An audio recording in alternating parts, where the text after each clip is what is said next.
Welcome to day 1 of the Solving Problems audio reinforcement program. Problems.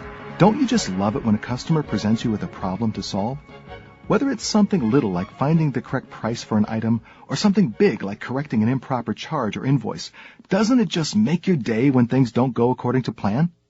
No? Well, maybe it should, because these problems also bring some unique opportunities, but we'll get to that more deeply later on in this program. Obviously, for most people in customer service positions, when a problem arises, whether or not it involves direct interaction with the customer, it is typically not the highlight of your day. We would much prefer to have things go smoothly with no bumps in the road, no errors, no misunderstandings. Everybody always reads the instructions. Nobody ever tries to blame you for their mistakes. Computer systems never malfunction. Nothing ever gets lost in the mail. And while we're at it, let's throw in world peace and prosperity for all. The bottom line is that in a customer service position, you are going to have to deal with problems, lots of them, probably every day. And let's make a distinction here. When we say problem, we're not talking about a customer complaint.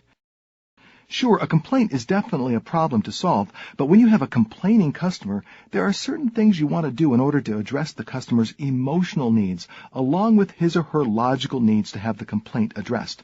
And we have a separate program dedicated to handling complaints. The purpose of this program is to focus on solving problems, whether or not there's a particular customer complaint associated with the problem. If a customer cheerfully points out that there's an error on an invoice, this isn't a complaint handling opportunity, it's a problem-solving situation.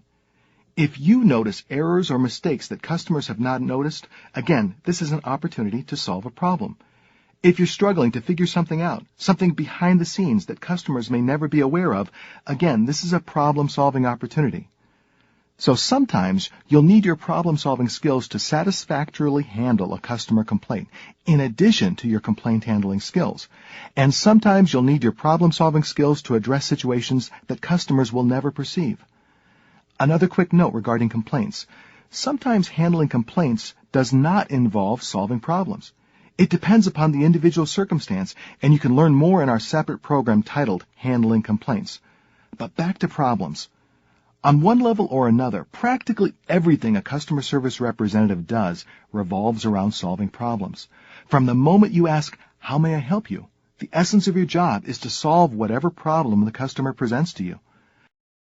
The most common problems, of course, are usually simple and straightforward, like helping a customer find or select the desired product or service, answering product or service-related questions, accepting returns and providing a replacement or a refund, explaining policies or procedures. For these situations, your course of action is usually very straightforward. Just quickly and professionally help the customer get what he or she wants. But when a problem is more complex or the solution is less obvious, you may need to employ more in-depth problem-solving skills in order to resolve the situation effectively and fairly for both the customer and your company. Whatever method you use for solving more complex customer problems, it's important that the process does not add to the customer's frustration or annoyance. Give your customer the time and your undivided attention that he or she needs to listen patiently and respectfully to what they have to say. Keep an open mind.